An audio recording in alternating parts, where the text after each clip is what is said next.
முருகர் நம்மளை மொத்தமாகவே மாற்றிடுவார். முருகனை நம்ம வழிபடுறதுக்கு முன்னாடி நம்ம வேறு மாதிரி இருப்போம். அவரை வழிபட்டதுக்கு அப்புறமா நம்ம வேறு மாதிரி மாறிடுவோம். நம்ம செயலை மாற்றிடுவார், நம்மளுடைய பழக்க வழக்கத்தை மாற்றிடுவார், நம்மளுடைய குணத்தை மாற்றிடுவார், நம்மளுடைய மனசை மாற்றிடுவார், நம்ம வாழ்க்கையே மாற்றிடுவார். நம்ம நம்ம யோசித்து பார்த்தோம்னா நல்லா நமக்கு புரியும். நம்ம முருகன் வழிபாடு பண்ணுறதுக்கு முன்னாடி சின்ன சின்ன விஷயத்துக்கெலாம் நம்ம கோவப்படுவோம், ரொம்ப பதட்டப்படுவோம், ரொம்ப வருத்தமும் நம்ம படுவோம். இது நம்ம கிடைக்கலையே, இது நம்ம பண்ண முடியாமல் போச்சேன்னு வருத்தமும் நமக்கு அடிக்கடி இருக்கும். ஒரு டென்ஷனாக இருக்கும், ரொம்ப கோவப்படுவோம், நம்ம நிதானமாகவே இருக்க மாட்டோம். ஆனால் முருகன் வழிபாடு நம்ம பண்ண ஆரம்பித்ததுலேருந்தே நம்ம மனசு அமைதியாகிடும். நம்ம வாழ்க்கையில் எல்லாமே புரிய ஆரம்பிக்கும். நமக்கு ரொம்ப நிதானமாக மாறிடுவோம், ரொம்ப பொறுமையாக யோசிக்க ஆரம்பிச்சிடுவோம், ரொம்ப தெளிவாக நம்ம இருப்போம். நம்மளுடைய வார்த்தைகளும் ரொம்ப தெளிவாக இருக்கும். நம்பிக்கையான ஒரு மனசு நமக்கு வந்துடும்.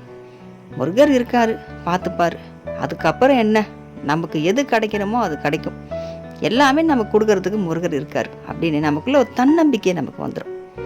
பதட்டமே நம்ம படமாட்டோம், நிதானமாக இருப்போம். பேராசைன்றதே நம்ம விட்டு கொஞ்சம் கொஞ்சமாக போயிடும். சுத்தமாக இருக்காது, பேராசையே இருக்காது. பேராசைனா சின்ன சின்ன விஷயத்துக்கு ஆசைப்படுறதும் ஒரு ஆசை தான், ரொம்ப பெரிய விஷயம்ல சாதிக்கிறோம்னு நினைக்கிறதும் ஒரு ஆசை தான். ஆனால் இது எல்லாம் இல்லாமல் ரொம்ப பேராசைப்பட்டு பெருநஷ்டம் ஆகிறவங்க சில பேர் இருப்பாங்க. ஆனால் முருகர் பக்தர்களுக்கு அந்த பேராசையே இருக்காது. சின்ன சின்ன ஆசைகள் இருக்கும், நம்மளும் குழந்தைத்தனமாக மாறிடுவோம். முருகர் இருக்கும்போது நம்ம அப்பா நம்மக்கிட்ட இருக்காரு, நம்மளை பார்த்துக்கிறதுக்கு அவர் இருக்காருன்னு பொறுப்பை எல்லாம் முருகர்கிட்ட ஒப்படைச்சிட்டு நம்ம மனசு நிம்மதியாயிடும். முழுமையாக நம்ம நம்ப ஆரம்பிச்சிடுவோம், எல்லாமே முருகர் பண்ணுவார். அப்போ நம்ம எதுக்கு கஷ்டப்படணும், நம்ம கடமையை நம்ம கரெக்டாக செய்வோம். நியாயமாக இருந்தால் ரொம்ப பிடிக்கும் முருகருக்கு. ஏன்னா அவரும் ரொம்ப நியாயமான கடவுள் இல்லையா? அதனால் நம்ம நேர்மையை பார்த்து, நம்மளுடைய ஒழுக்கத்தை பார்த்து நம்ம வாழ்க்கையே சிறப்பாக்கிடுவார் முருகர். அதனால தான் நம்மளை மொத்தமாக மாற்றிடுவாருன்னு சொல்கிறேன். முருகன் வாழக்கூடிய மனசு ரொம்ப அழகானதாக இருக்கும் இல்லையா?